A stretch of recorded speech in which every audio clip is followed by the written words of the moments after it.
Hello, everyone. Welcome to Touchdown on True Sports by Pickups, your everything on demand delivery app. My name is Chantel Alicia, and I'm going to be your host for today's show. Joining me today are my analysts. I have Nolan Kanga, Luca Moya, and Stephen Clennon. So we're going to be talking about week one, the ins and outs, the big W's, the L's. So I'm just going to jump right into it because I'm really excited to talk about my team, the Arizona Cardinals. Guys, this was a big W for the Arizona Cardinals. First of all, I thought they were going to lose brutally to the 49ers, but that just wasn't the case. I mean, in the beginning, the first half of the first quarter, I was a little bit concerned. But then when Ezekiel Turner blocked that punt and took that ball, that was a game changer for them. That led to Chase Edmonds' first touchdown of the season, then Kyler Murray's first touchdown of the season, and then Kenyon Drake just took it home for the win. So the offense played amazing, and I mean, I have to give it to, Coach Kingsbury as well. Somehow he managed to get that team to just gel, like he got them to come together and play. Now, the defense, I mean, they did considerably well considering what we've seen in the past from the Cardinals. I'm sure you guys agree. So I give my player of the game to Kyler Murray, not only for the touchdown, but just for the simple fact that this kid is not afraid. He ran the ball more than I expected him to, which a lot of quarterbacks don't do because it is a big risk. But he saw the opportunity, he took it, and he helped them gain a lot of yards. So I'm really impressed, and I can't wait to see what they bring to the remaining of the season. Yeah, so let's move on. I was just going to say I'm really excited, about Arizona as a whole as well. And that sort of ties in to what I was about to say as well, as you put Arizona as your winner. And I think a big winner there, and he's really happy that he's winning there, DeAndre Hopkins. Guys, he was a beast. 14 catches, 151 yards. And you saw him on social media the whole entire time. He's saying, I'm glad to be here. He got the game ball from Kingsbury. But you're right. Kyler Murray finally, we know Larry Fitzgerald is going to be a first ballot Hall of Famer, but he is getting up there in age. He now has a true number one and a ton more weapons with Drake, with Christian Kirk, with Chase Edmonds, with Larry Fitzgerald. I'm excited to see this Arizona team, and I think, I was really kind of hesitant on their defense, but I think they can make a shock and potentially get that last wild card spot, guys. I'm just saying, man, I didn't want people to be too shocked, but I think Arizona's going to do some damage this year. Just a bit of damage. Like, don't be shocked if they pull out the win of the division. That's just beyond any means that we expected. But don't be shocked if they are in the wild card spot for sure, 100%. Well, listen, my winner, we're talking about Kyler Murray here, a young quarterback. How about the GOAT, Tom Brady? I think the winners are everybody who hates Tom Brady. I mean, he didn't play necessarily great against the Saints. I thought the first drive was sensational, caps it off with his vintage play. No, yeah, it's a quarterback sneak. The 43-year-old gets in there, hypes up the team, but then, it just kind of went downhill from there. A little bit miscommunication with Mike Evans, the pick six, obviously. So I think, Bruce Arians calling him out. I think he might be missing Bill Belichick's on that side of coaching style, not kind of throwing his players under the bus a little bit. But all in all, I think the Bucs can regroup. But right now, all the Tom Brady haters are loving it right now. For me, it's just comical every single year. You see after week one, teams, players, they all overreact. It's just 1 week in. Let's see what happens. New team for the first time in 20 years. I think everybody who hates Tom Brady is living life right now. Hey, Luca, I feel like if we're talking about quarterbacks who are aging, like Tom Brady, I think one of the biggest winners from this weekend, and we're probably underlining this, was Aaron Rodgers. I mean, the man came out, 364 passing yards, 4 TDs, Jordan Love, who, big questions. It's not even a question anymore. This is your guy. This is your quarterback. Like, anything that was going on during draft season talks about, is he starting to hit that curve? Is he starting to fall off? No.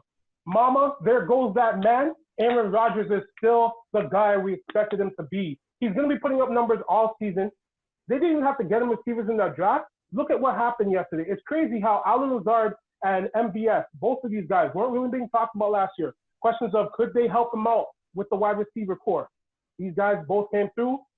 Touchdowns, both of them. Devontae Adams looking like the superstar he is, no doubt.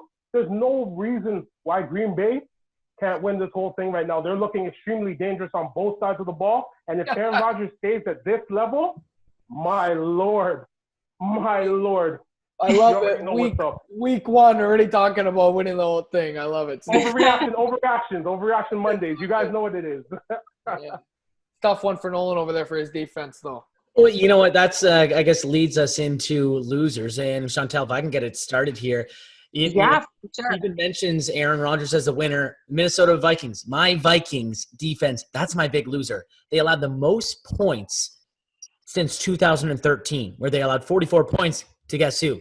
Aaron Rodgers and the Green Bay Packers. They were terrible. 160 yards on the ground. Steven already mentioned how well Rodgers did. There's no way Allen Lazard and Marquez Valdez-Scantling should be, tallying together 160 yards total. Those guys aren't that great. It's these young corners, which really scares me for the Vikings. Yes, they missed Daniil Hunter. Yannick Ngakoue literally did nothing. David Bakhtiari knocked off the whole entire team. The linebacker, the only defender who came to play was Eric Kendricks. So, yes, the Vikings had a great day on offense. We saw what Kirk Cousins could do. We saw what Thielen could do. Dalvin Cook had a couple solid runs there and 2 scores.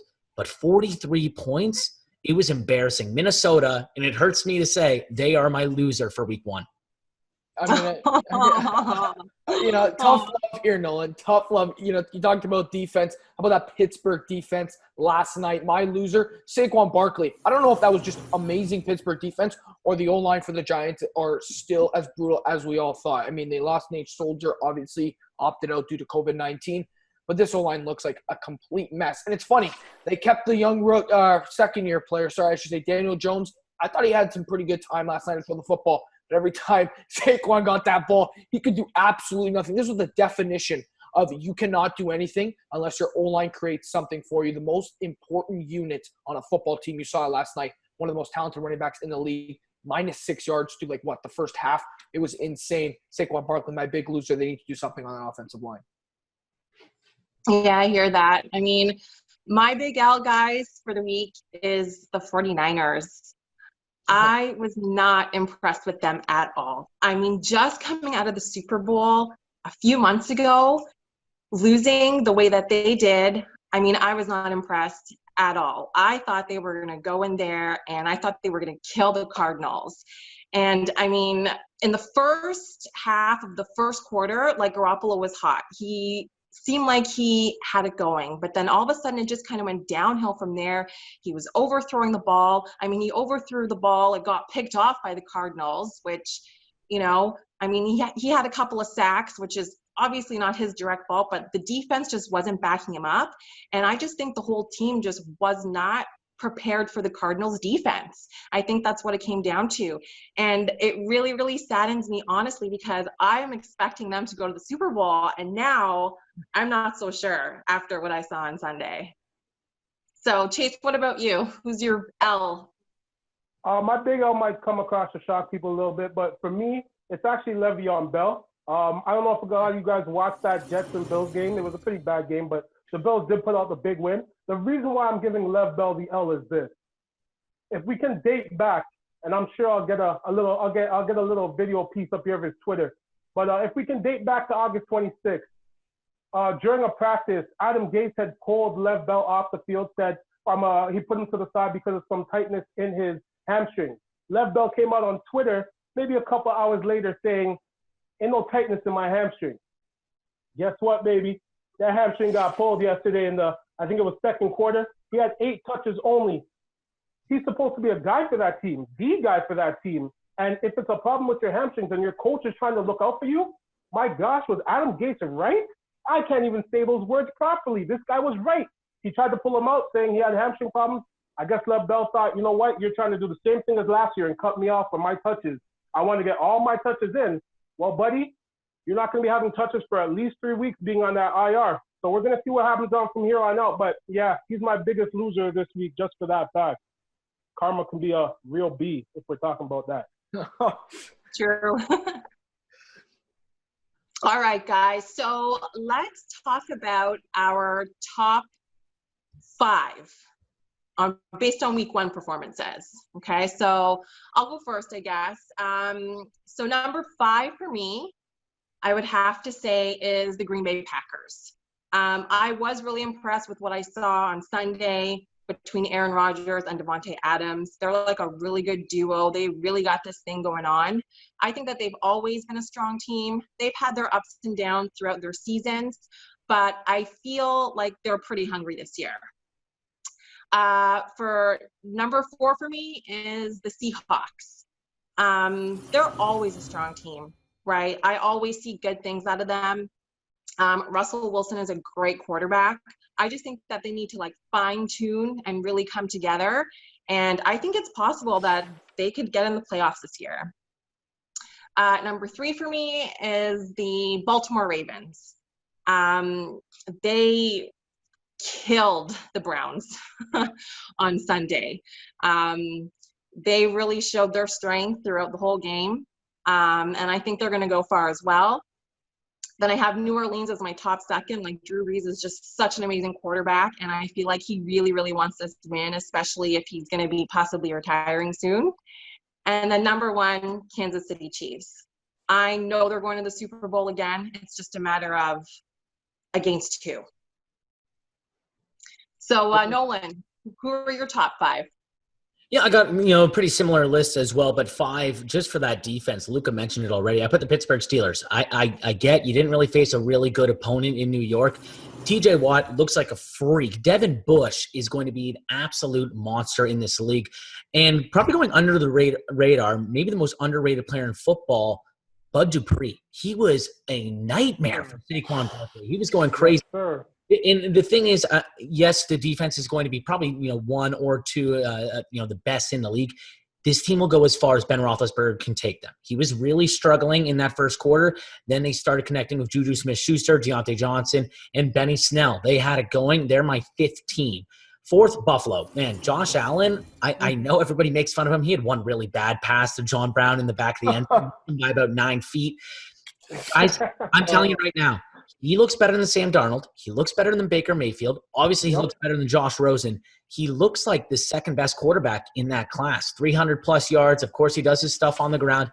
The fumbles still scare me. But, again, that defense, Trey White, he's a stud. They're going to be a playoff team. 3, Chantel, you mentioned them, Seattle. Russell Wilson, another field day. And the one thing that really impressed me about this team, you talk about Jamal Adams. We know what he can do. They're finally starting to pass the ball a lot. Usually they stick to Chris Carson, Rashad Penny. And Mina Kimes from ESPN, she always talks about it. Let Russ cook. And he did that, man. He balled out with DK Metcalf. They had a day. 2, you can go 1 or 2 if either of these teams for me. It's Baltimore at 2. Come on, they killed the Browns. Lamar's going crazy. Mark Andrews is one of the best tight ends in football. And the defense was unbelievable. And number 1, the reigning champs, man. Pat Mahomes, he's still the best quarterback in football. They made Houston look terrible. And what I will say is, even though people don't talk enough about Kansas City's defense, Chris Jones and Frank Clark, that's quite the tandem up front. So that would be my top 5 after week 1. All right, cool. So, Luca, let's hear your top 5. Okay. All right. I got Pittsburgh as well, Nolan, at number 5. You said it, right? Ben Roethlisberger, he comes back. Juju, he's going to be the guy, I think, this year. He comes back. Antonio Brown's not there. He's the true number 1. Now we get to see actually how he is as a true number 1. Last year, quarterback played abysmal. Great defense. He didn't even mention Minkah Fitzpatrick this year. Last night. It was like he was disguised, and that defense still shut down Saquon Barkley. It was just crazy what I was seeing last night. Pittsburgh comes in at number 5. Number 4, I got Seattle. I really like Seattle. Like what you said, right? Russell Wilson. I'm a big guy on quarterbacks. Russell Wilson, in my opinion, second best quarterback in the league. He was cooking. Even Chris Carson, they weren't handing the ball off to him, but he could still catch out of the backfield as well. Penny on the IR when he comes back. That's another weapon to this offense. Metcalf, Lockett, all those guys. Seattle up there, especially now they got Jamal Adams, so their defense is just even better.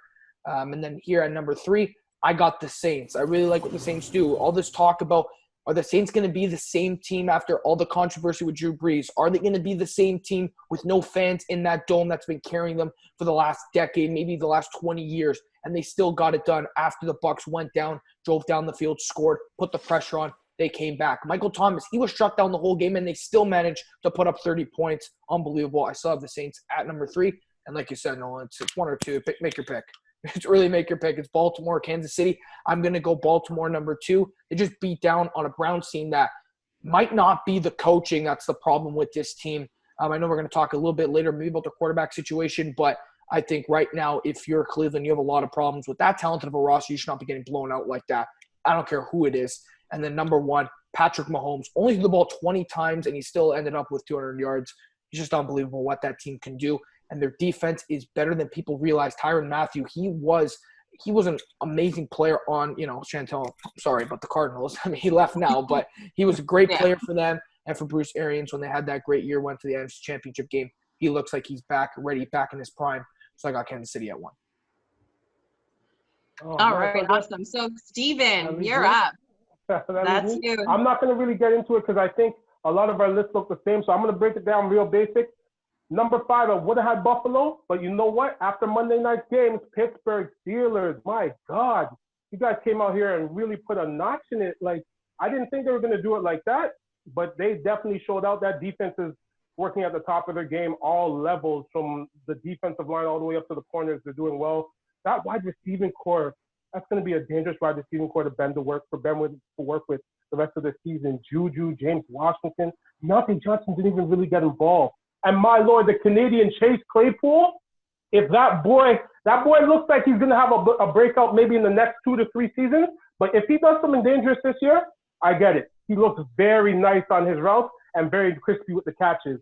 Number 4, coming off the list, it was hard for me to go here, but I'm going to stick with Seattle here. Let Russ cook like we've been saying. They came out, had a great-looking game, showed up Atlanta with the passing. I thought Seattle was going to come out and run it a lot more against Atlanta, but the amount of passes that were thrown and the amount of big tackle plays that happened for Seattle, it's going to be scary if that defense really gets on point. Jamal Adams had something like, 14 tackles? He looks great out there for them.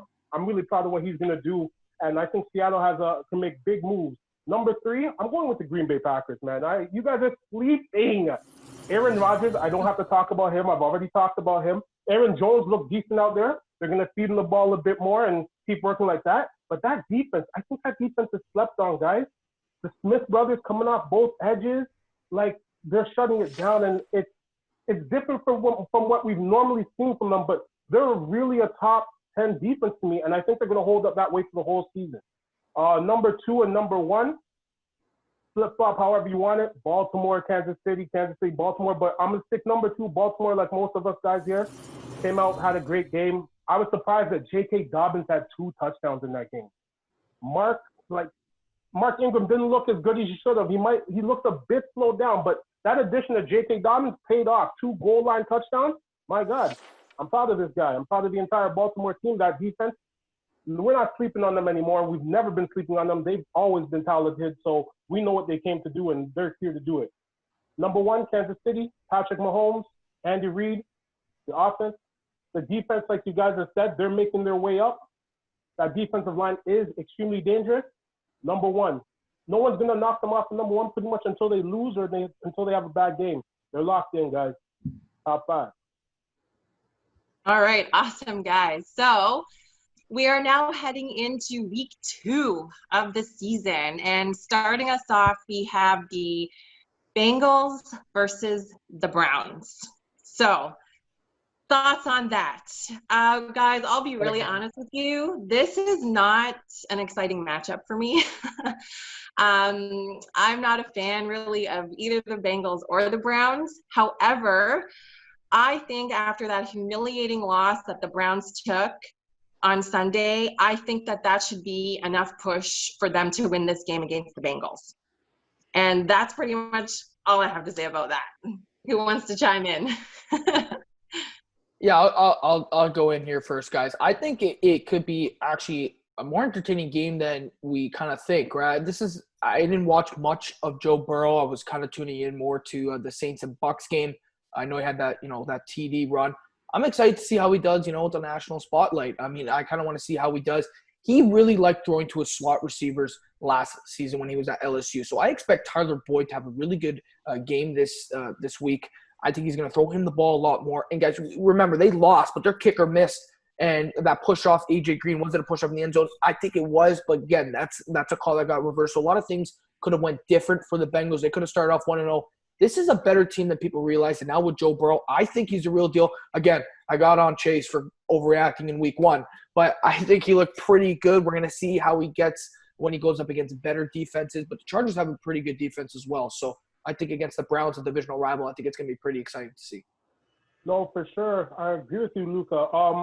I think what Zach Taylor does was he really kept the game small for Joe Burrow. He didn't really let him do too much big stuff, too much little stuff. Kept him in between, kept him some short passes. Didn't let him get too wild and just start flinging the ball out there, making mistakes. He's going to grow into that role very nicely from looking at him in this first game. But the Browns, man, I don't know what to think about these guys. Like, how many years are we going to give this Baker Mayfield guy? So much talent around you, like Jarvis Landry, Odell Beckham Jr. They went out, go get what? Austin Hooper. They have Njoku, but I believe he just got injured, so he's on the IR for a little bit.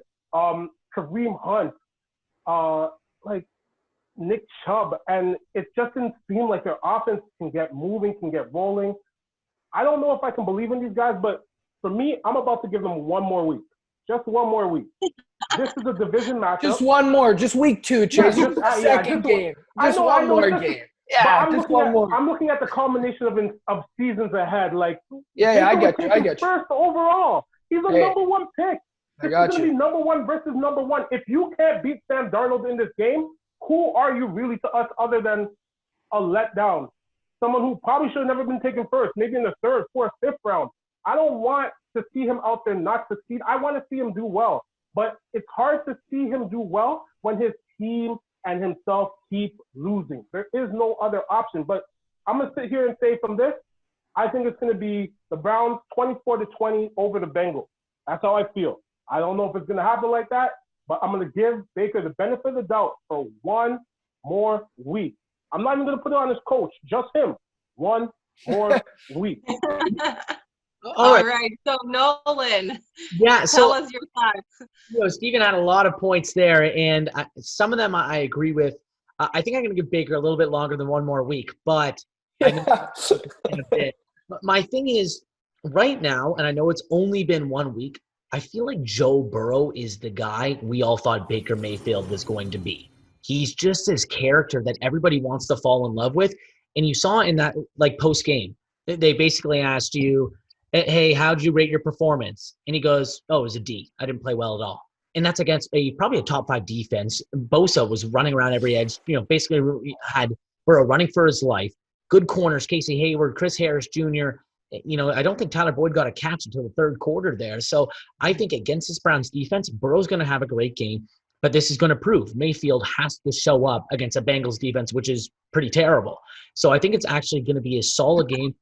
I'm going to give the Bengals a win here. I think it's going to be 26-24 Cincinnati. A little bit of an upset.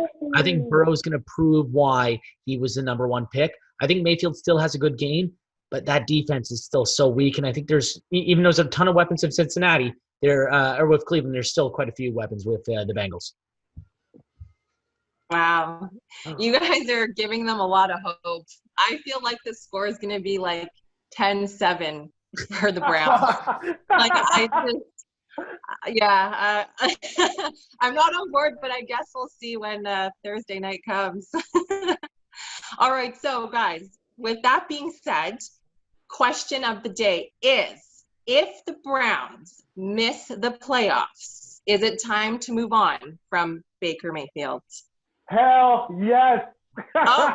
I'm ready to move on. I'm ready to move on from him next week. If he doesn't show up on Thursday, I've been off the boat, but if he doesn't show up on this Thursday's game, don't even talk to me about him. Straight up. I'm done with this guy.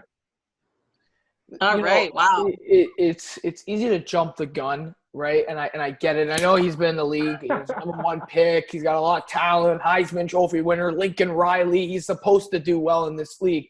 But what's the backup plan? What is the backup plan? Who is better than Baker Mayfield that they can get? I understand Cam Newton is on a 1-year deal. Looked pretty good week 1. Is New England going to resign him? How well do they do? They take a quarterback in the draft. Knowing Bill Belichick, Colin Kaepernick. Yeah, Colin Kaepernick.